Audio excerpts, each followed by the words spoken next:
자, 안녕하세요. 안녕하세요. 네, 반갑습니다.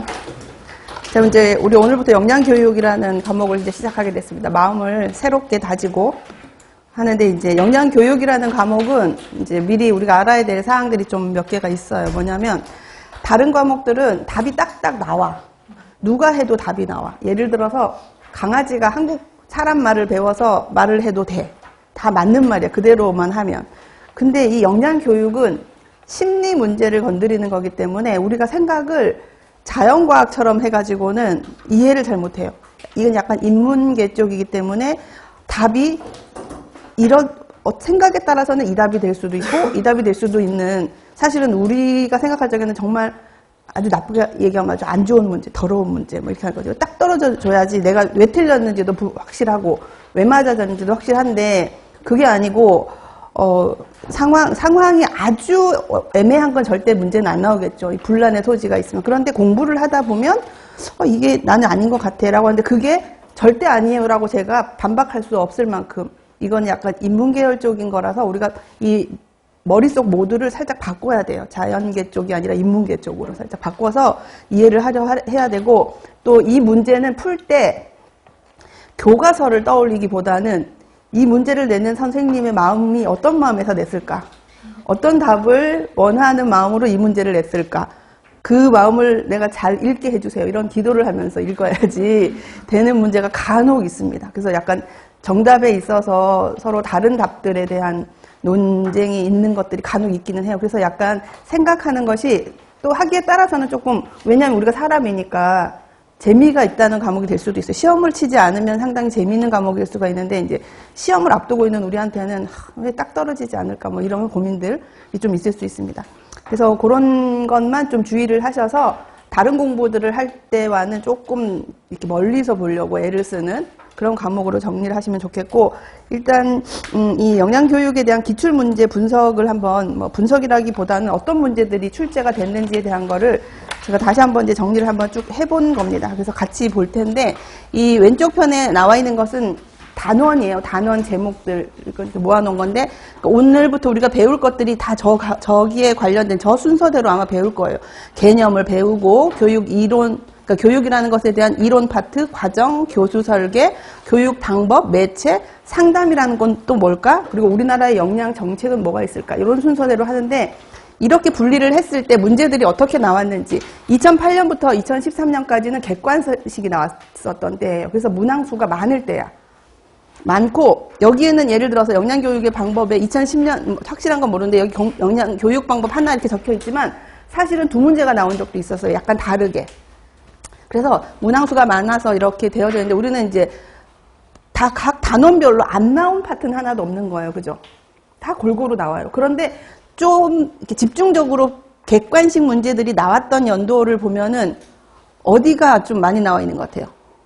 이론은 반드시 많이 나오는 거죠. 이론 파트를 열심히 해야겠구나. 이걸 이제 보면 알 수가 있고, 또 그 다음에 과정, 영양교육 과정에 대한 부분들, 그리고 또 방법도 안 나온 적은 없었고 상담도 거의 다 나왔다. 대부분. 그러니까 이걸 봤을 적에는 다 나온다. 이제 이렇게 보는 수밖에 없는 거지. 뭐 분석의 의미는 별로 없습니다. 그 다음에는 이제 주관식으로 넘어간 거예요. 주관식으로 넘어간 해부터도 보면은 이론에 대한 것들은 뭐 거의 빼놓지 않고 거의 다 나왔다라고 볼 수가 있고, 또 그 밑에 있는 영양 상담에 대한 기법을 해마다 좀 작은 문제로도 계속 나왔던 것처럼 이렇게 분석을 해볼 수가 있습니다. 그리고 나서 2019년부터도 보시면 영양교육 이론은 해마다 나왔어요. 쭉 계속 뭐 빼지 않고 거의 나왔다고 할 수가 있고, 상담에 대한 기법도 있고, 또 매체선, 교육 방법도 있고, 뭐 안 나온 데는 거의 없는데 주로 많이 나오고 문제의 비중이 높게 나왔던 부분들은 교육 이론에 대한 부분들이 좀 많아서, 또 하필이면 우리가 오늘 첫날부터 교육을 해야 돼요.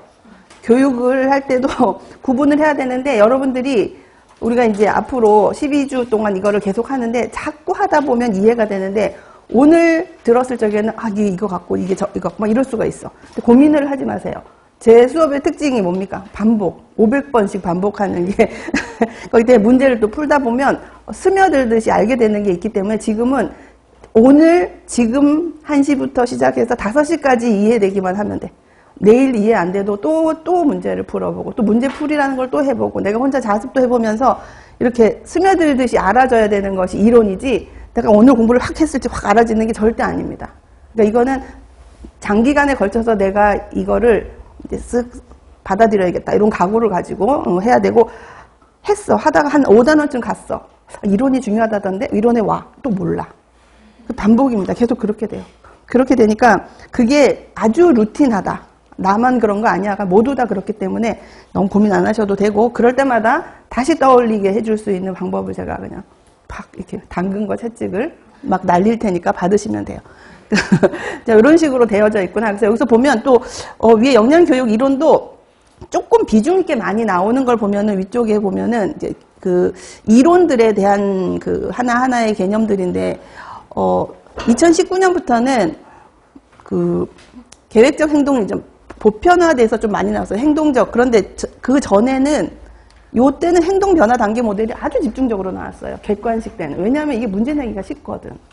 근데 이제 이게 주관식으로 바뀌면서는 골고루 좀 나오는구나. 그러니까 어떻게 해야 돼? 다 알아야 된다.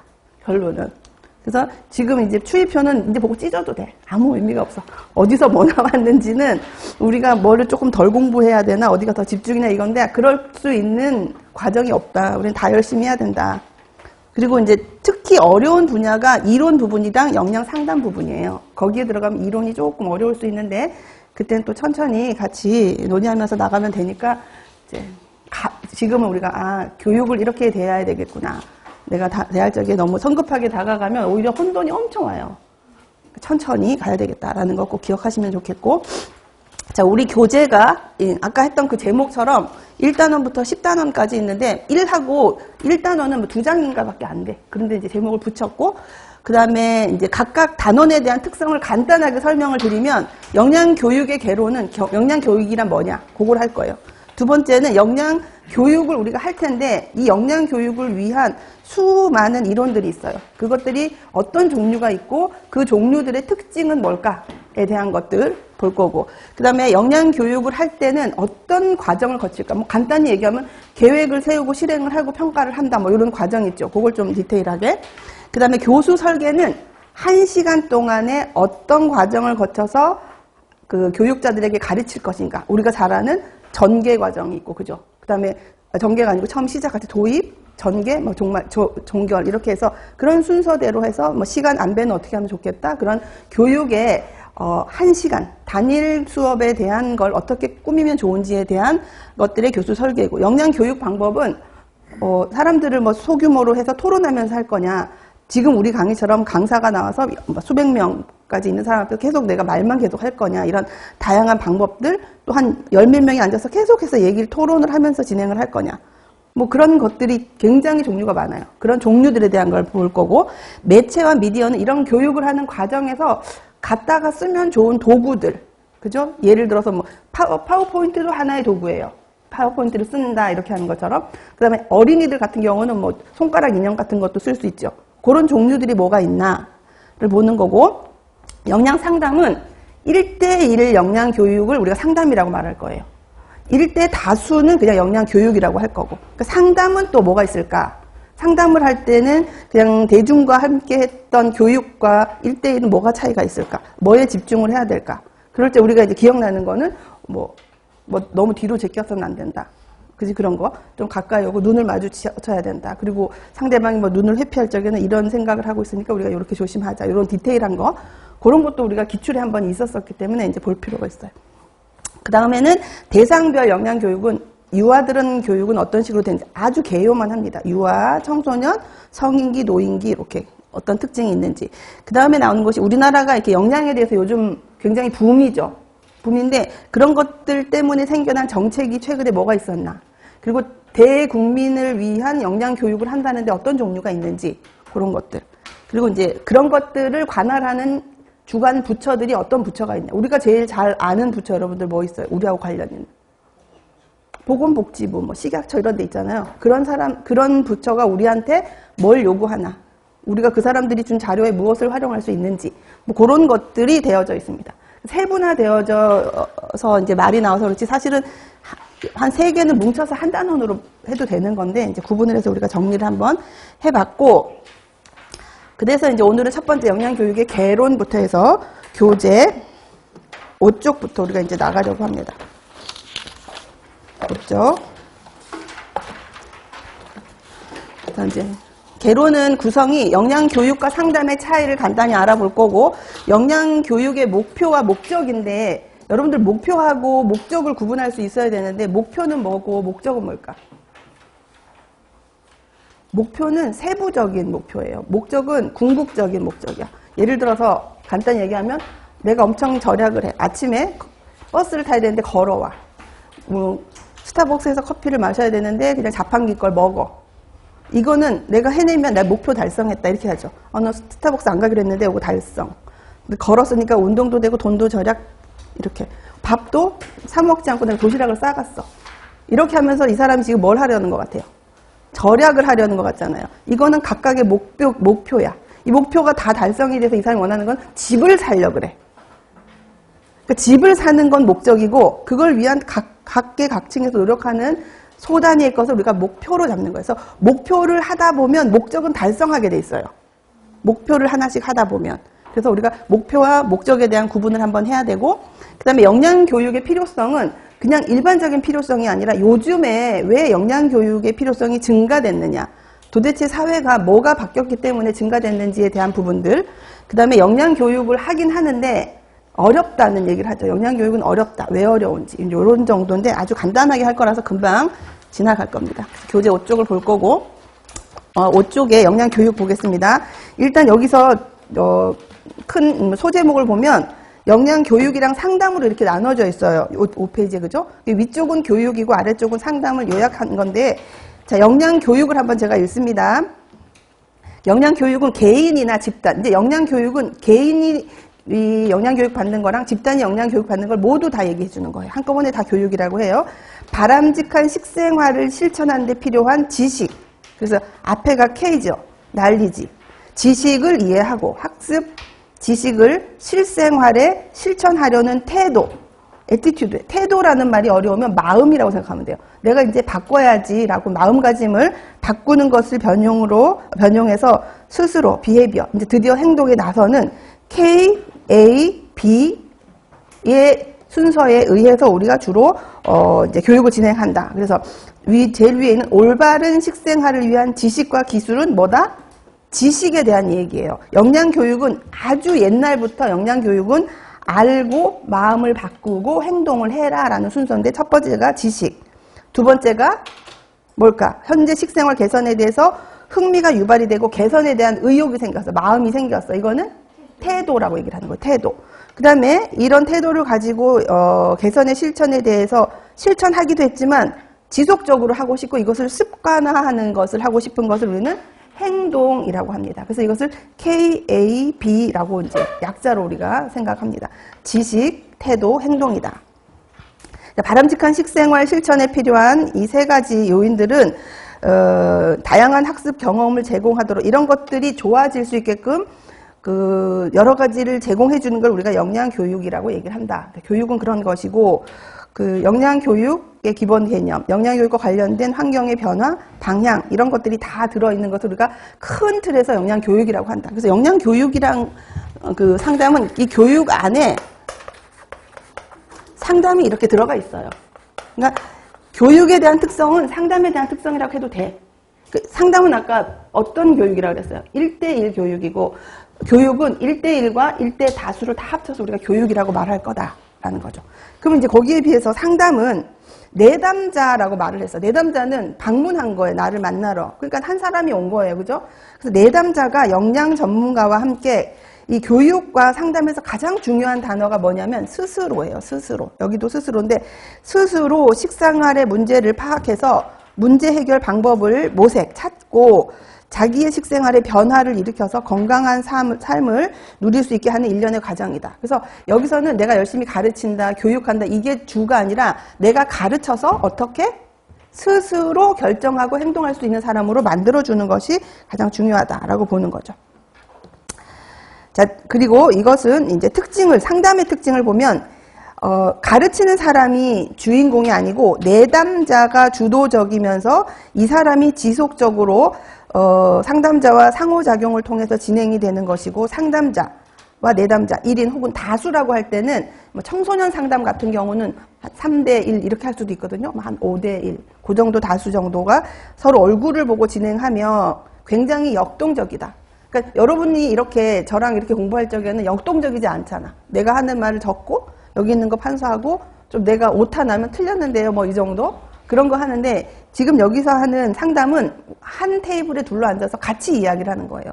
그러니까 내가 얘기를 할 적에 내담자가 반론을 제시할 수도 있어. 그럼 그것에 대해서 또 토론할 수도 있어. 그러니까 굉장히 교육에 비해서 훨씬 역동적인 것은 상담의 특징이다라고 보는 것이고, 궁극적으로 여기서 자신의 역량 관리를 스스로 이제 할 수 있는 능력을 갖도록 개별화된 지도를 하는 과정이고, 내담자와 그 상담자 사이의 상호 관계가 굉장히 중요해서 개별화된, 그러니까 각각의 지도를 하면서 도와주는 것이다 라는 거죠. 이것이 약간 이제 서로 차이점 같은 걸 우리가 볼 수가 있다면, 자, 공통점은 대상자가 자발적으로라는 말 대신에 뭐라고 쓸 수도 있어요? 스스로 건강 증진에 필요한 식생활 변화를 실행하고 유지하도록 하는 것이고, 차이점은 상담이 역량 교육에 비해서 좀 더 내담자 주도적이다. 온 사람. 그리고 상담자, 내담자가 대면해서 상호작용을 한다. 그리고 훨씬 더 역동적이다. 라는 것이 차이점이다. 라고 이제 보시면 되는 겁니다. 자, 그 다음에 이제 뒷장에서 우리가 두 번째에 있는 역량 교육의 목표와 목적을 구분을 할 텐데, 목적이 이제 가장 큰 거잖아요, 결국은. 그게 뭐냐면, 가장 큰, 역량 교육의 가장 큰 것을 한 단어로 쓰시오. 그러면 뭘까? 한 단어로. 건강 증진이에요. 그래서 뭐든지 하면 끝에 건강 증진이라는 말이 다 들어가. 우리가 하는 여러 가지 정부에서 계획하는 그런 정책들이 많죠. 그런 것들도 목적에 가면 길게 장황하게 하다가 최종적으로 온 국민의 건강 증진을 위해서 시행하고자 한다. 이런 말이 다 들어가. 여기서도 목적은 목표를 통해서 세부 목표들을 잘 이행함에 따라 개인과 집단이 일상생활에서 올바른 식생활을 영위하고 영양 상태를 개선할 수 있고 질병 예방 관리 건강 증진을 꾀하는 것이 목적인데, 이 목적을 따르기 위해서 목표를 한번 4가지로 구분해 본 거예요. 뭐가 있냐면, 첫 번째가 아는 거라 그랬죠. 아는 거. 지식과 정보를 습득을 해야 돼. 아까 우리 KAB라는 거 있었어요. 그죠? 첫 번째, 아는 거, 지식과 정보 습득이 있어야 되고, 두 번째는 뭐예요? 태도, 마음가짐을 가져라 그랬지. 그래서 지금 나의 문제점을 내가 이해하고 거기에 대해서 내가 관심을 갖고 긍정적으로 바꿔야겠구나 라는 식태도를 형성하는 것, 그것이 하나의 또 목표일 수가 있고, 그 다음에는 식태도를 잘 유지하기 위해서 내가 관련된 기술을 좀 익히는 거예요. 예를 들어서 어떤 게 있냐면, 가장 쉬운 거는 그 영양표시제 알죠? 그래서 제품을 사면 뒤에를 보고 뭐가 많이 들어있는지 내가 읽을 줄 알게 됐다. 이것도 나의 기술이야. 그런 것들도 하고, 요리 학원에 가서 내가 채소를 엄청 싫어해서 안 먹는데 채소 요리를 잘할 수 있는 것들에 대한 기술을 내가 습득한다? 그런 것들도 기술이 될 수가 있죠. 그런 것도 하나의 작은 목표가 될 수가 있고, 또 하나는 그런 것들을 통해서 아까는 태도였는데 행동, 이제 내가 정말로 그 일을 할 수 있게 되고 계속해서 유지할 수 있게 하겠다라고 하는 것이 작은 목표들입니다. 이 4가지 목표를 잘 하면 뭐가 만들어진다고? 위에 있는 것처럼 영양상태 개선부터 시작해서 질병 예방 관리도 건강 증진을 꾀하게 된다라는 목적에 도달하게 되는 거죠. 그것이 이제 목적과 목표이고, 세 번째, 여기 보면 이제 그 필요성인데, 필요성은 우리 사회가 바뀌고 있는 거예요. 역량에 대해서 중요성이 커지고 있다. 그래서 어떤 것들이 큰 제목인가 하면, 인구 사회적인 변화가 있구나. 식생활 환경이 예전과 달라졌구나. 식문화도 바뀌고 질병 구조도 바뀌고, 그것 때문에 우리나라의 영양 정책이 또 달라지고 있다. 이 5가지를 볼 텐데, 먼저 인구 사회적인 구조는 여기서 이제 봅시다. 인구 구조적인 방법에 대한 것들은 교재에 있는 것처럼 2가지로 정리를 했어요. 하나는 인구 구조가 고령화가 되어 가고 있어요. 우리 이거 너무 많이 들어서 알죠. 그 다음에 사회적인 어떤 문화가 바뀌고 있는 것들에 대한 건데, 첫 번째가 고령화가 되어져 가고 있다는 것은 저출산, 그 다음에 기대 수명의 증가가 되면서 건강 수명을 증가시키는. 자, 기대 수명이랑 건강 수명은 다르죠. 기대 수명은 사망할 때까지의 나이인데, 건강 수명은 내가 앓고 있는 동안은 빼야 돼. 내가 건강하게 살 수 있는 그 수명을 증가시키기 위해서 우리는 영양 교육을 받아야 된단 말이에요.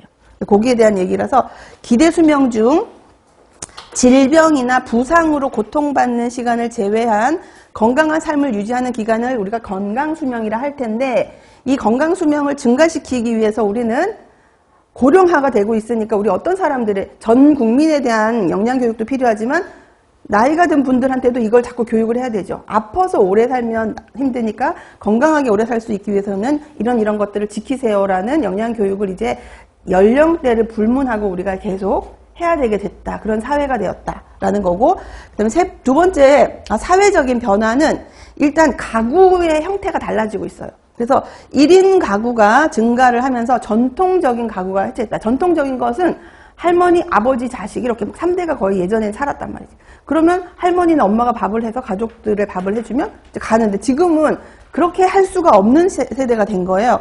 그래서 어떻게 가정식이 중요하다는 것이 감소되고 있어. 중요는 한데 그걸 못하니까 대체되는 것들에 대한 중요성이 높아지고 있고, 또 그다음에 식생활을 담당하는 사람이 식생활 중심이 이제 가족 중심으로 하다가 이제 개인 중심으로 간 거예요. 그래서 예전에는 엄마랑 할머니만 교육시키면 돼. 이렇게 하세요. 짜게 먹기 위해서 홈을 덮겨. 이렇게 했는데 이제는 지금은 음식 준비를 누가 해요? 내가 다 해. 혼자 살기 때문에. 그래서 주부에서 세대 구성원 모두가 교육을 받을 수 있는 대상자로 바뀌는 사회가 됐다. 그 다음에 1인 가구 건강관리의 중요성이 증가되면서 맞춤형 영양 가구의 필요성이 증가하게 되었다. 그러니까 혼자 사는 가구가 많아진 거예요. 그러니까 그 가구가 나이대도 되게 천차만별이야. 20대들 혼자 사는 가구도 많지만 또 5, 60대도 혼자 사는 가구가 많고 또 60, 70대도 많은 거예요. 그러니까 각각 서로 다른 맞춤형인 영양 교육이 필요한 시대가 됐다. 그리고 그들 중에서 지금 제가 얘기했던 군 중에서 가장 영양 불량이 올 수 있는 그런 가구는 어떤 가구일까? 노인 가구는 정말 심각한 거지. 그래서 노인 가구 중에서도 어떤 노인 가구가 심각하냐면 할아버지 혼자 사는. 그 할아버지는 못하니까. 아이고, 어떤 할아버지가, 음식 잘하는 할아버지가 화났나 보다. 그지? 어머, 이거 안 꼬라져. 아, 안 나오죠? 잠깐만. 아, 됐다. 그래서 그런 이제 노인 가구에 대한 교육이 필요해요. 그래서 제가 한 10년도 훨씬 전에 TV를 봤는데, 일본에서도 보건소가 있을 거잖아요. 그 보건소에도 각각 이제 영양사들이 근무를 하는데, 가장 중요하게 생각하고 있는 업무가 뭐냐면, 독거 할아버지들을 모셔다가 요리를 가르쳐. 그게 엄청 복잡한 게 아니고, 혼자서도 제대로 된 영양식을 먹을 수 있는 조리법을 가르치는 거예요. 할머니들은 뭐라도 하잖아. 근데 할아버지들은 하기 싫으면 찬밥에 물 말아 먹고, 아니면 라면 끓여 먹고, 이러면 정말 점점 나빠지기 때문에 이제 요리를 가르치는 게, 이제 우리나라도 이제 그렇게 해야 되지 않나. 그런 교육을, 그죠? 이런 것들이 이제 바뀌어졌고. 두 번째는 식생활 환경이 변했다고 해요. 앞에서도 얘기했다시피 가정식의 중요성이 감소하면서 식품 산업이 확 이제 높아지게 됐고, 그리고 국제화된 외식 산업이 있어서 외국 음식이 많이 들어와요. 많이 들어오게 됐고, 그런 것들에 대한 정보 전달 방법도 뭐 입에서 입으로 누가 잘하는데 이게 아니라 막 인터넷을 통해서 순식간에 많은 양을 받아들이기 때문에 그 정보의 흐름이 개인적으로 받아들이고 이제 확산이 커지면서 그것들이 좋은지 안 좋은지를 전문가들이 검증해야만 되는 그런 시기가 온 거예요. 정말 괜찮은지에 대한 것들을. 그 다음에 세 번째는 식문화가 변화되는데, 이건 우리가 앞에서 봤던 거랑 비슷한 건데, 핵가족화, 1인 가구의 증가. 그래서 가정 외 식품 섭취가 많아지고 있다. 그래서 이렇게 되면 뭐가 중요하냐면, 여기서 중요한 단어는 식품 선택이 중요하게 되는 거예요. 뭘 선택을 해야 좋은 걸 먹느냐에 대한 것을 해야 되기 때문에 이제 식품 선택에 대한 교육이 더 필요해지게 됐다라고 이제 보는 거죠. 그 다음에 이제 네 번째는 이제 질병 구조의 변화. 질병 구조가 만성 퇴행성 질환이 많아졌다는 거예요. 그러면 지금 그렇다면 이 전 세대에는 어떤 질병으로 사망률이 높아졌을까? 어떤 게 많다가 지금은 만성 퇴행성 질환이 많아졌을까? 예전에는 보다. 예전에는 사망률로 예를 들면 뭐에 의한 사망이, 요즘은 만성 퇴행성 질환에 이 원인이 된 사망률이 증가하고 있거든요. 그전에는 뭐였을까, 이름이? 그 암이라는 게 만성 퇴행성 질환에 들어가는 거예요. 이런 것들이 이제 우리한테 익숙해지는데, 그렇지 않은 세대에 좀 건강식을 많이 먹던 시대가 있었을 거라고 치면 예전에 한 5, 60년대 때 그때는 뭐가 우리나라의 질병의 가장 큰 문제였을까? 감염성이에요. 전염병이 큰 문제였어.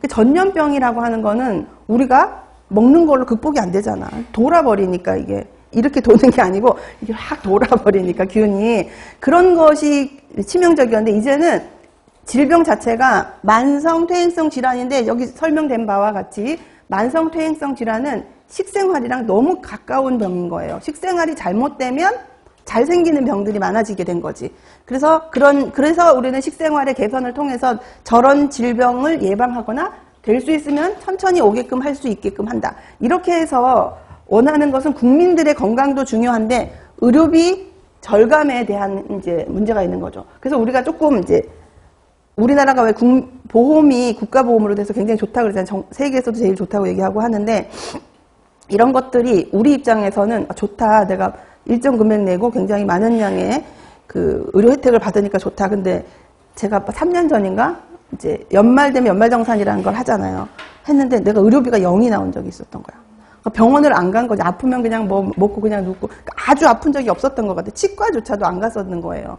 그러니까 갑자기 보험료 내기 너무 아까운 거야. 병원을 이제 다녀야겠다. 막 이런 생각도 들고 왜냐하면 세금을 절약을 전혀 못하고 돈만 내고 있으니까. 근데 어떤 책을 읽다 보니까 나라에서 왜 이렇게 국민 건강에 대해서 질병 치료보다 예방에 포커스를 맞춰서 굉장히 많이 하잖아요. 그래서 요즘은 국가 검진을 하라 그럴 때 안 했어. 근데 관련된 질병이 걸려. 그러면 보험 혜택을 다 못 받게 해요. 그러니까 검사 받으라고 할 때 했어야지. 그러면 사전에 막을 수 있었는데 당신이 공짜로 검사할 수 있는 기회를 놓쳐서 병을 키웠으니 그것에 대해서 다 줄 수 없다. 뭐 이런 얘기들을 하기 때문에 1년에 한 번씩 가라고 하는 거는 여러 가지 측면에서 좋은데 왜 나라가 돈 들여가면서 그렇게 할까? 국민들이 아프지도 않는데 건강검진을 막 시키고 할까? 국민을 사랑하는 마음에서 예방해서 건강하게 살게 하려고 물론 그거는 많지만 사실 실질적인 이유는 국민 의료보험 우리가 국가보험이니까 국민건강보험 거기에서 질병에 걸려서 그 사람을 위해서 돈을 쓰는 것보다 예방을 하기 위해서 검진하는 비용이 훨씬 싸요. 그러니까 질병에 안 걸리게 하는 게 그 보험료를 낭비를 안 하게 되는 거예요. 그러니까 그런 거에 의해서 우린 너무 감사할 필요는 없어. 나라에서 이유가 있으니까 자꾸 얘기하는 거예요. 물론 내 건강을 지켜주는 건 좋지만 단지 그것만 하는 건 아니고 우리나라가 병원을 내서 이제 나가는 나이가 많이 든 특히 노인들 같은 경우 아파서 들어가면 정말 장기간 입원하고 약도 엄청 많이 받잖아요. 저희 어머니도 약 먹는 거 보면은 밥만큼 먹는 것 같아, 약이. 알수가 얼마나 많은지 그리고 각각 다 다른 거예요, 그 약이. 그래서 유방암이랑 방광암을 한꺼번에 수술을 하셨거든, 어떤 해에. 그러니까 각각 약이 들어오니까 약이 막 10몇 개인 거예요. 그런데 문제는 우리가 이 수업 전에는 없었지만, 무슨 검사를 하려고 그러면, 협심증도 또 있었어. 고혈압도 있고, 엄청 종류가 다 있는 거예요. 우리가 아는 질병을 다 갖고 있으니까 약이 너무 많잖아. 근데 특별한 어떤 시술을 하려고 그러면 그 중에 어떤 거를 한 일주일간 먹지 말라고 얘기를 하거든. 그래서 한 번은 무슨 검사를 하러 병원을 갔는데 무슨 약을 드시는지 간호사가 묻는 거예요. 근데 그거를 다 얘기하시는 거예요. 12가지. 이름이랑 당뇨를 위한 무슨 약, 갑상선을 위한 무슨 약, 뭐 이런 것들을 다 얘기를 하는 거야. 그래갖고 간호사가 깜짝 놀라는 거예요. 노인분들 치고 이렇게 다 하는 건 처음 봤다고. 자기네들이 약을 가지고 오면 약에 글씨가 써 있는 것도 있지만 그냥 하얀데 줄 거 있는 것도 있잖아. 그럼 어디서 힌트를 얻어서 그 약을 찾아서 이분이 이 약을 먹는구나 이렇게 알아야 되는 경우가 많아. 아니면 처방전 받은 걸 갖다 주세요. 이렇게 해야 거기 병원에서 무슨 시술을 한다거나 할 때 관련된 약품을 먹었으면 좀 좋지 할 것들을 자기들이 준비를 하니까. 근데 그거를 전부 다 이제 말로 다 하니까 깜짝 놀란 거야. 왜 그랬을까? 우리 엄마는 왜 다 알았을까? 우리 엄마가 간호사거든. 간호사 출신이거든. 지금도 간호사를 하고 계세요. 팔순이신데. 그래서 하지 말라고 그랬는데 집에 있으면 더 아파진대. 그래서 나가야지 살겠다 그래서 할 수 없이 이제 했는데 병원에서도 열심히 일을 하시니까 수술할 때 사직서를 냈어요. 사직서를 내고 좀 쉽시다 그만 일하고. 그래서 있었는데 전화가 온 거야. 거동할 만하면 나오시죠, 이렇게. 그러니까 내가 보니까 일을 가서 이제 할 때 그걸 안 한다 그랬대. 주사, IV는 내가 못 놓겠다. 톤이 떨려서. 그 대신 나머지 사무 업무는 하겠다 이렇게 했는데 그 병원에서 우리 엄마를 쓴 거는 그런 잡무들도 이제 잘 하실 거 아니에요. 왜냐하면 정년퇴직을 하셨거든. 종합병원에도 계셨고 보건소에서도 정년퇴직 하셨기 때문에 사무 업무에 대한 어떤 이게 계통이 있으니까 잘 맞추는 거야. 그것도 좋은데 하나는 나이가 많으니까 이 간호사들을 이렇게 컨트롤을 해주는 거야. 나이 든 사람들이 뭐 약간 분쟁 같은 거 있으면 중재를 하고 막 말을 또 잘 듣는 거지. 나이가 많고 또 그렇게 모난 분이 아니라서 그래서 다시 한 것 같아요. 그래서 그것도 너무 놀랐고 오라고 한 것도 놀랐고 간다고 한 사람도 놀랐고 가라고 한 자녀들도 놀랍고 그래서 혹시 힘들면 그만두자 이제 그렇게 얘기를 하고 했더니 병원에서 1시간 더 빨리 퇴근할 수 있는 또 혜택도 준 거예요.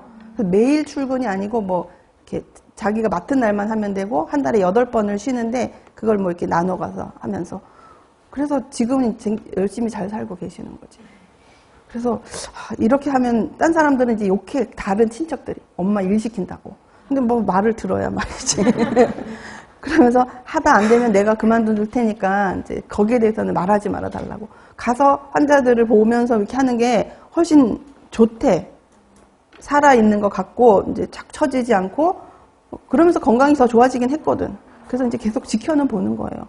그래서 내가 우리나라에서 제일 고령 간호사겠네 했더니 왔대. 간호사협회에서도 왔대. 가장 고령이라고. 그랬어요. 그래서 그런 약들 얘기하다 보면 의료비. 그러니까 그런 분들이 그런 의료를 하러 가면 더군다나 약을 한 달치씩 제가 한 달 어떨 땐 6달씩 받아가면 이만해 봉투로 제가 대신 받아서 가면 근데 이게 엄청 싸. 근데 몇 프로만 내냐면 5%만 내요. 내가 100원어치 약을 사면 난 5원만 내면 되는 거야. 내 자비가. 그러니까 그 나머지는 누가 담당한다는 거야. 건강보험에서 담당한다는 거니까 보험에서 우리 엄마를 위해서 얼마나 많은 돈을 쓰는 거냐고. 그러니까 안 아픈 게 나라는 돈을 버는 거예요. 그러니까는 국민들 건강 관리를 해서 질병화되지 않게끔 노력하는 거지. 그러니까 서로 생각은 달라도 윈윈 하는 거라 우리는 시키는 대로 하면 괜찮겠다. 그러니까 어떻게 돼야 돼? 이 만성질환 자체가 오는 거는 두렵지만 이것이 어디에서 출발할 확률이 높다? 식생활이기 때문에 우리는 영양교육을 해야만 한다. 우리 입장에서는 그런 식으로 정리를 하면 됩니다. 그 다음에 이제 우리나라 경제 정책이 많이 바뀌었는데 2010년에는 뭐 국민 영양관리법, 영양이라는 말이 들어간 법이 생기기 시작을 한 거예요. 그리고 인상영양사 제도라는 게 생겼고 또 영양 플러스 사업이 2008년부터 됐는데 이거는 누구와 누구를 대상으로 한 겁니까? 영양 플러스. 임산부와 아이들을 대상으로 한 것도 지금도 하고 있고 또 이제 교사들을 여러분들이 하고자 하는 것들 교사를 배치하기도 하고 그 다음에 어린이들이 먹는 것들에 대해서 특별관리법이라는 걸 만들기도 하고 그 다음에 식생활 교육을 활성화시켜서 이제 뭐 농림축산부 같은 데서는 식생활 교육을 하는데 어떤 지원을 해야 될지에 대한 법안들도 쭉 만들어지면서 이 정책이 영양이 중요한 쪽으로 가요. 그래서 여러분들 아침에 보면 아침 일찍 오니까 여러분들은 모르지만 아침 내내 건강 방송밖에 안 해. 그 패널들 나와서 의사 선생님이랑 뭐 운동 이렇게 하세요. 뭐 따라오고 막 그러잖아요. 그러니까 이제 영양이라는 게 굉장히 가까이 와 있어. 근데 이제 나의 불만은 거기에 영양사가 없다는 거지. 그런 걸 토론을 하러 나온 사람들이. 그리고 대부분이 누구예요? 의사들이 나와서 해. 의사들이 각 나와서 설명하는 그 레퍼런스가 다 영양학과 선생님들이 만든 논문을 근거로 설명을 하는 거예요. 그러니까 여전히 이제 의사들에 대한 신뢰가 높기 때문에 하긴 하는데 어떨 때는 의사들이 앞치마 들고 나와서 뭐 디톡스 음료를 만든다고 막 너무 화가 나서 내가 전화했잖아. 방송국에다가. 그런 것들을 저렇게 의사 선생님을 하는 게 아니고 조리를 한다거나 영양과 관련된 사람이 해야 되는 게 맞지 않냐고 그렇게 이제 했더니 뭐 알겠다고는 답은 왔는데 그때 좀 화가 좀 났어. 의사 선생님들 빨간 앞치마를 남자 선생님이 하고 막 ABC 주스 이런 거 있잖아. 자기가 개발한 디톡스를 막 이렇게 해야 된다고 얘기를 하는데 맞기는 하겠지만 우리가 이제 여러분들은 조리사 자격증도 있고 영양사 자격증도 있지만 우리 때는 조리사 자격증을 못 따겠어요. 교수님들이. 다르다고 생각한 거야. 고리타분했던 거. 그때 내가 땄으면 우리 남편이 좀 더 행복했을 텐데 그게 아닌 게 돼버렸지. 그래서 그러면 이제 그런 것들이 이제 우리 때 분화되어 있으니까 우리는 메뉴를 짜고 조리 지시를 주면 조리사가 받아서 하니까 분담이 돼 있는 거야. 조리사랑 같이 근무할 때 내가 조리에 관여하잖아. 엄청 싫어해요, 그분들은. 그냥 알아서 하겠다고 그냥 그까지만 해야 돼. 이게 분업화가 좀 돼야 되는데 요즘은 의사들이 너무 많이 등장해. 많은 곳에.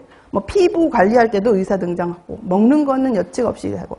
그게 이제 우리가 이슈가 되는 직종이 아니라서 그래. 그러니까 더 열심히 공부를 해서 우리가 이제 이바지를 좀 할 필요가 있는 거죠. 전반적으로. 간호사들은 우리랑 비교를 이렇게 많이 하는 게 간호사거든. 영양교사랑 보건교사 이렇게 이제 좀 보는데 보건 쪽을 간호사라고 봤을 적에는 간호사들은 희생이 있었어요. 우리 전 세대, 나보다 더 전 세대에. 그러니까 의사가 없는 오지에 이 사람들이 늘 갔어. 자기들이 가서 거기에 대해서 보건소지 그러니까 보건지소 그런데 가서 거기에서 일을 했어. 박봉에 가족과 떨어져서 그런 희생이 있었어요. 그러니까 이 사람들이 돌아와서 이제 쉽게 얘기하면 말빨이 있는 거야. 나 고생했고 나라를 위해서 이만큼 고생했으니까 뭐 이러면서 그들이 더 단결력이 좋아진 거야. 우리는 사실 희생이란 걸 한 적은 없잖아. 우리가 내 걸 포기하고 어디 가지는 않잖아 주로. 그렇기 때문에 좀 어떻게 희생을 해야 될까 뭐 이런 생각을 하는 중이지. 그래야 받아들이니까. 우리 희생 없이 인정받기는 힘들어요. 그러니까 이제 열심히 일하는 수밖에는 없는데 어쨌든 우리가 하는 과목이 굉장히 사회적인 이슈를 타고 지금 부각이 되고 있는데 거기에 우리가 안방마님이 되지 못하고 있는 게 되게 안타깝기는 해요. 그러니까 많이 알아야 돼. 누가 물었는데 우리가 답을 못하면 안 되거든. 그러니까 그렇게 해야 거기에 편승해서 쭉 가고 이제 해야 되는데 또 하나는 이제 간호사들은 일부가 정치도 많이 해. 스스로도 많이 하지만 남편이 정치인인 간호사들이 좀 많은 거지. 여러분들도 결혼 안 했으면 어떻게 국회의원 이런 사람 한번 어떻게 만들어 보세요, 남편을. 그러면 이게 좋은 쪽으로 법이 바뀌면 우리 위상이 좋아질 수 있거든. 그러니까 약간의 정치력도 필요한 거예요. 우리가 그냥 공부만 열심히 하는 것도 있지만, 그러니까 내가 뭘 잘하는지를 알아봐. 내가 정말 정치를 잘하는 것 같아. 그러면 영양사 자격증을 가진 정치인이 돼서 막 이런 법안을 막 해갖고 영양사들이 사회에서 조금 대접받을 수 있는 걸 만드는, 그거 굉장히 중요하거든, 법하는 것이. 그러니까 그런 부분들이 있다는 거죠. 조금 이제 우리가 더 사회를 위해서 어떤 일을 해야 될지. 약간. 우리가 뭐가 있는 줄 알아요? 우리 직업병이? 따지기쟁이.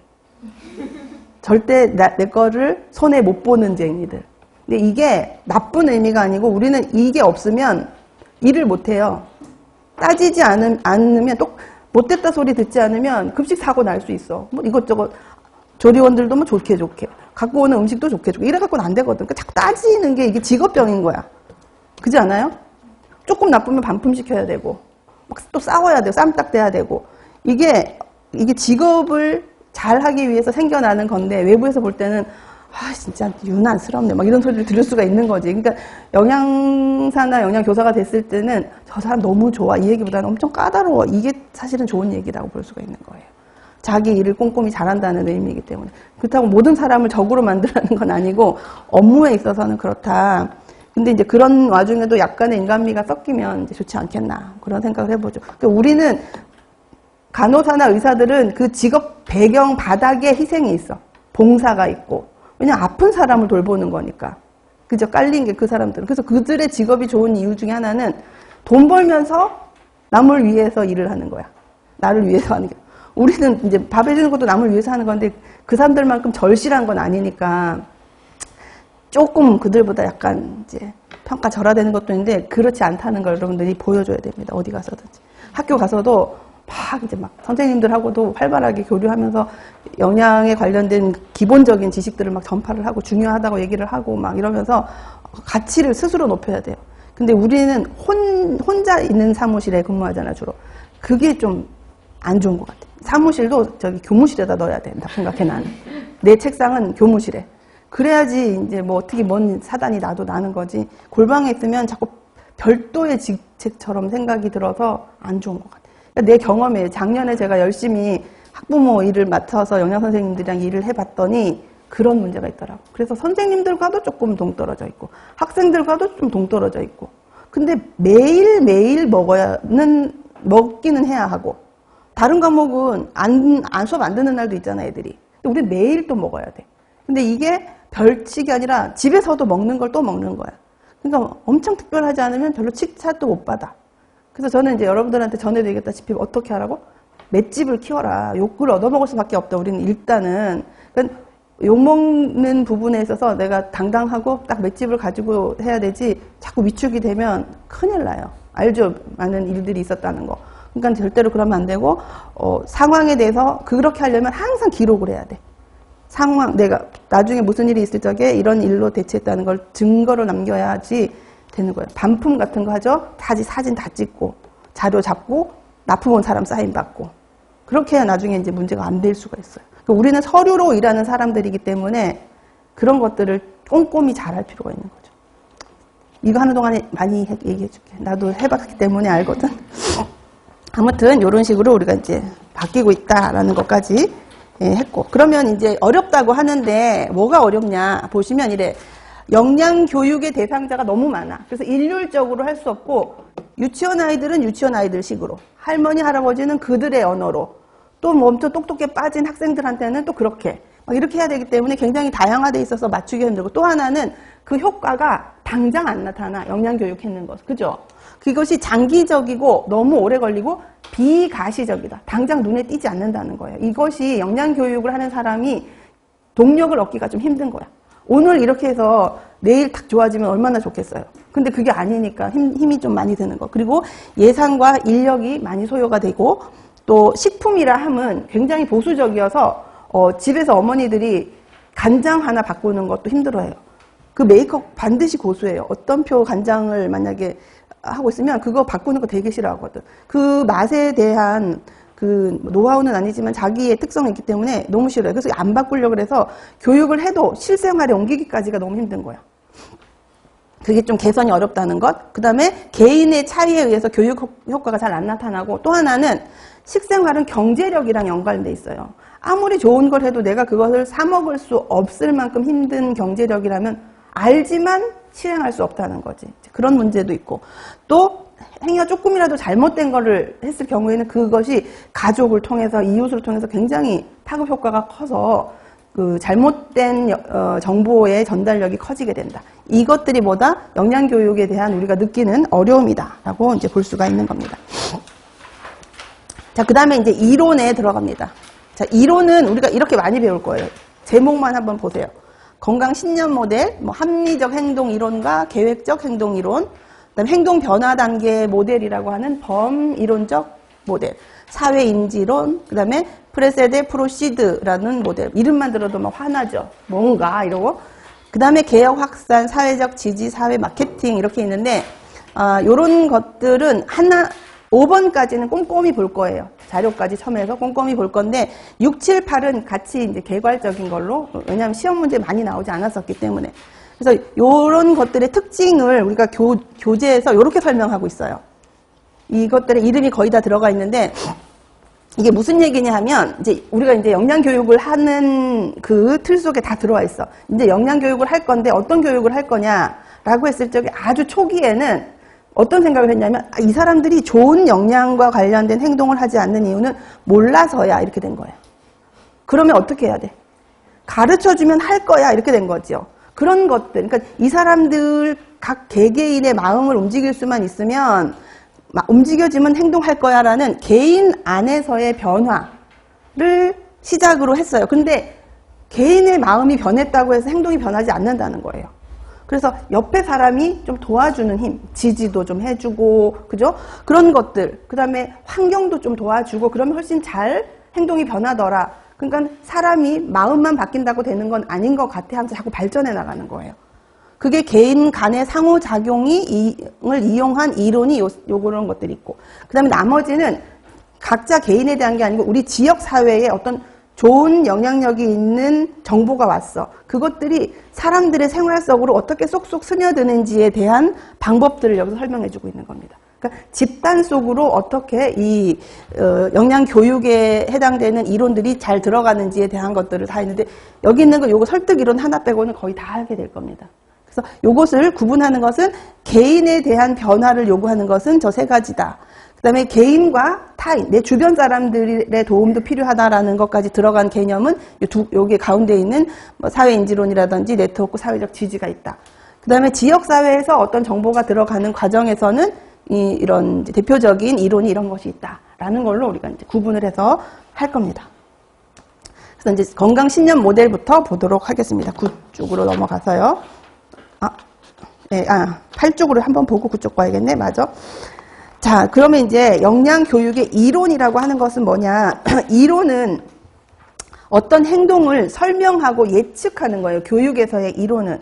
그래서 각각의 변수들, 이 사람에게 영향을 주는 여러 가지 요인이 있는데 그 요인을 어떻게 탁 건드렸더니 이 사람이 행동이 바뀌어. 그런 것들에 대한 것들의 관련성을 설명해 주면서 교육하는 사람들에게 도움을 주려고 하는 그런 기본적인 이론이다. 그래서 무엇에 초점을 두고 어떤 내용과 방법으로 교육할지를 안내하는 역할을 한다라고 설명하고 있습니다. 제일 처음에 나오는 것이 건강 신념 모델이에요. 아주 초창기의 시작인데 이건 아까 얘기했듯이 바닥에 깔려 있는 이제 전제 조건이 뭐냐면 이 사람들이 안 하는 이유는 뭐 때문이다? 몰라서다. 그러면 어떻게 해야 된다? 가르치면 된다. 왜 해야 되는지 그것만 깔려 있어요. 그래서 보시면 건강행동 이론 중에 가장 오래된 이론이고 건강행동 실천 여부는 그 사람의 신념, 그 사람이 갖고 있는 생각, 즉 여러 종류의 건강과 관련된 인식 때문에 안 한다는 거예요. 그러면 인식을 바꿔주면 한다라는 거지. 그래서 이게 제일 처음에 나타나게 됐던 것은 1950년대 어떤 지역에 결핵이 막 창궐한 거예요, 미국에서.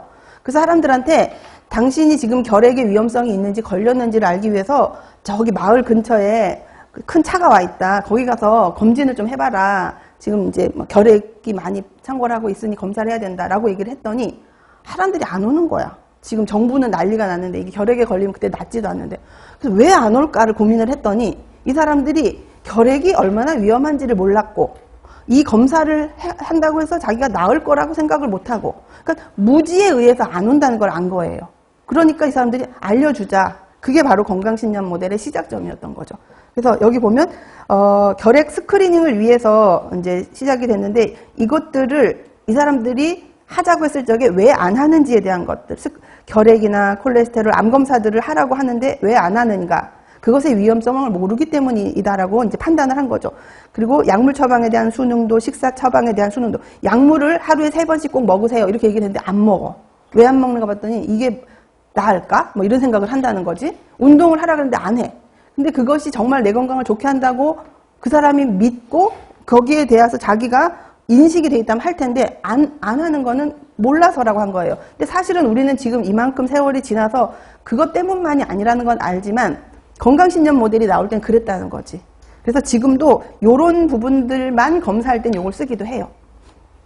그 다음에 사람들이 어떤 행동에 대해서 왜 참여하는지, 왜 참여하지 않는지를 설명하거나 예측하는데 이 건강신념 모델을 씁니다. 라고 하는 거고, 이제 썼더니 어떤 단점이 보이는데, 건강 관련 신념, 이 신념은 뭐라 그랬어요? 이 사람이 믿고 있는 거, 믿고 있는 개념이잖아요.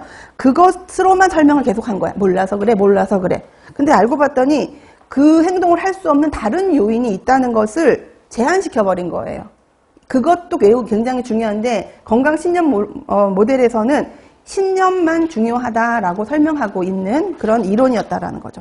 그래서 우리가 이제 먼저 보면 9페이지에 건강신념 모델 1이 있고 10페이지에 2가 있는데 이게 이제 10년 차로 같은 사람이 이제 다른 모델을 주긴 했어. 근데 지금 현재 우리가 알고 있는 영양 교육 체계 이 두 가지가 다 나가고 있어요. 그래서 우리가 알 필요가 있는데 큰 차이는 없어요. 그냥 그림만 살짝 변한 건데 처음에 나왔던 원 모델부터 우리가 보도록 합니다. 여기 보시면 자, 여러분들이 이렇게 봤을 때 가장 중요한 네모는 어떤 색깔인 것 같아요? 이 중에서 여기에 있는 원래는 색깔이 이건 파란색이고 이건 흰색이고 이건 노란색이야. 그럼 어떤 색이 제일 중요할까? 노란색이 중요해 보이지? 이 칠판에서도 이렇게 드러나는 걸로 봐서는 얼마나 자기가 중요하다고 보이고 싶은 거야 지금. 이게 핵심이에요. 그래서 건강신념 모델은 궁극적인 목적이 이 사람이 행동 변화의 가능성을 높여주는 거예요. 행동하는 것까지는 아니야. 그것까지 요구하진 않아. 이 사람이 행동할 가능성을 높여주는 것까지가 건강신념 모델의 최종 목표인데 이 행동 변화 가능성을 향해서 오는 화살표가 3개가 있어요. 하나는 인지된 이득, 인지된 장애, 자아 효능감이라는 것, 그다음에 인지된 위협성. 요렇게 요 세 가지가 최종 마지막에 화살표로 이 안으로 들어오고 있잖아. 그죠? 그래서 요 세 개만 떼서 보자고. 너무 복잡하니까. 요렇게 돼 있는 거예요. 그래서 요 세 가지가 중요한데 먼저 간단하게 얘기를 하면 자아 효능감은 쉽게 얘기하면 무슨 뭐와 같은가 하면 자신감. 자존감보다는 자신감. 나 할 수 있다라는 거. 할 수 있어. 난 어려움을 극복할 수 있어. 이런 힘이 이 사람에게 행동 변화 가능성을 높여줄 수가 있어. 두 번째는 인지된 이득과 인지된 장애인데 인지된 이득은 내가 이 행동을 했을 때 이런 점이 좋아질 거야 라는 거. 인지된 장애는 나빠질 거야가 아니고 이걸 하고 싶은데 못하게 되는 환경. 내가 달리기를 하고 싶은데 운동화가 없어. 이런 거예요. 달리기를 하면 힘들어가 아니고 달리기를 하고 싶은데 운동화가 없어. 또는 달리기를 하고 싶은데 아침에 내가 못 일어나. 또는 운동을 하고 나면 난 기절을 해. 뭐 이런 거 있죠. 그래서 하고자 하는 의욕은 있는데 그걸 못하게 막는 것들을 우리가 장애라고 얘기를 해요. 그래서 단점과 장애는 구분할 수 있어야 돼요. 뒤에 나가면 단점도 나올 거거든. 근데 이건 단점은 아니야. 장애야. 그래서 내가 운동을 하고 싶어서 생각해. 운동을 하면 이런 게 좋아질 거야 라는 이득이 이만한데 이것을 하기 위해서 내가 포기해야 될 거 있죠. 늦잠, 운동화를 사야 되는 거, 뭐 이런 거 있죠. 그런 것들을 더하기 빼기를 했을 때 이익이 훨씬 크다는 판단이 서면 이 사람은 행동할 거다 라고 생각하는 거예요. 이 두 가지는 그렇게 어렵지가 않은데 인지된 위협성은 또 이 자체가 조금 어려워요. 그래서 인지된 위협성만 떼서 이제 한번 보자면 인지된 위협성이 아까 이리 간다 그랬는데 얘한테로 들어오는 화살표를 보면 이 두 가지는 약간 보조적인 인자들이에요. 그 지역의 뭐 성별, 인종 뭐 이런 기본적인 것들이 약간 위협성을 나타내기도 하고 행동의 계기라고 하는 것은 주변에 어떤 사람이 내가 아는 어떤 사람이라든지 그런 사람들이 이 병에 걸렸대. 그러면 깜짝 놀랄 거죠. 그러면 그게 계기가 돼서 위협성은 커지면서 행동할 수 있는 가능성이 커질 수가 있는 거예요. 이런 건 약간 기본적으로 우리가 아는 건데 이 인지된 민감성과 심각성이 사실은 둘이 합쳐져서 위협성을 만드는 가장 메인 로드예요. 그럼 이게 뭐냐면 인지된 민감성은 내가 이 질병에 걸릴 위험령이 얼마나 높을까에 대한 거예요. 그러니까 예를 들어 내가 우리 아버지, 우리 엄마, 할머니, 할아버지가 다 당뇨에 걸렸었어. 그러면 나도 걸릴 확률이 높잖아요. 그러면 인지된 민감성이 높아지는 거야. 그러니까 무슨 얘기냐면 내가 아무 생각이 없던 사람인데 어느 날 학교에서 가족력이 있대 이런 걸 배운 거지. 집에 가서 물어봤더니 삼촌, 작은아버지 전부가 당뇨인 거야. 그럼 이 사람은 어때? 여기서 말하는 걸로 인지된 민감성이 높다고 느껴지는 거예요. 무서워지는 거죠. 어떡하지? 나 걸리면 어떡하지? 이런 마음이 생겨. 그걸 우리가 민감성이라고 해. 두 번째, 심각성은 내가 걸리면 무슨 일이 벌어질까에 대한 거예요. 첫 번째, 걸리면 죽을까? 이 생각이 들겠죠. 두 번째, 내가 이 병에 걸려서 잘못되면 내가 가장인데 우리 집에 누가 돈을 벌지? 그 병원비가 엄청나게 비싸다는데 지금 대출도 다 못 갚았는데 이 돈을 어떻게 감당하지? 그런 거 있잖아요. 그죠? 그리고 이 질병에 걸렸을 경우에 뭐 안 좋은 것도 사람들이 뭐 다 떠나면 난 어떡하지? 이런 걸렸을 때 올 수 있는 불편한 두려움 이런 걸 우리는 심각성이라고 해요. 근데 여러분들 민감성과 심각성은 이해가 되죠? 민감성은 내가 걸릴 위험에 대한 두려움. 심각성은 걸리고 난 이후에 올 수 있는 변화에 대한 두려움이에요. 얘네 둘이가 믹스가 돼서 위협성이라는 것을 만들어낸다는 거예요. 그래서 이 위협성이 그럼 커지겠지. 예를 들어서 나는 당뇨 걸린 친척이 많아. 그런데다가 나는 당뇨에 걸리면 너무 무서울 것 같아. 걸리고 났을 경우에 약 먹는 것도 너무 겁나고 뭐 막 이렇게 찔러야 된다는데 난 그것도 너무 싫고 막 이런 것들이 굉장히 부담으로 오면 이 사람은 위협성이 커질 거예요. 인지된 위협성이 커지면 행동 변화 가능성도 커지는 거죠. 커질 것이다 라고 하는 그런 개념으로 이해를 하면 되는 거죠. 그리고 인지된 이득은 우리가 설명이 됐고, 그죠? 근데 인지된 이득으로 들어오는 화살표는 이런 것들이지. 이제 나이가 내가 어떤지, 주변의 간접적인 것들이 좀 영향을 주는 편이다라고 보시면 되고, 자아 효능감은 자신감. 뭐 상황이 어떻든지가 난 해낼 수 있어 라는 마음이 있으면 변화에 대한 가능성이 커질 수 있다라고 이제 보는 거예요. 그럼 여러분들이 그 교재 9쪽에 밑에를 보면은 바람직한 건강 행동을 한 가능성에 미치는 요인. 그래서 여기는 행동 변화의 가능성으로 들어오는 화살표의 이름을 다 쓰라는 거예요. 이해가 되시죠? 보면 인지된 위협성, 그 다음에 인지된 이익과 장애의 그 차, 그 다음에 자아 효능감이 바로 행동 변화의 가능성을 높이는 얘네들에 대한 설명이고, 그러면 이 위협성에 영향을 주는 건 아까 우리가 봤었던 것처럼 요 세 가지가 인지된 위협성을 만드는, 구성하는 그런 요인이 될 수가 있다라고 정리를 이제 하시면 됩니다. 요게 이제 건강 10년 모델 1에 대한 설명이었어요. 잠깐 쉬었다 이제 다음에 2를 봅시다.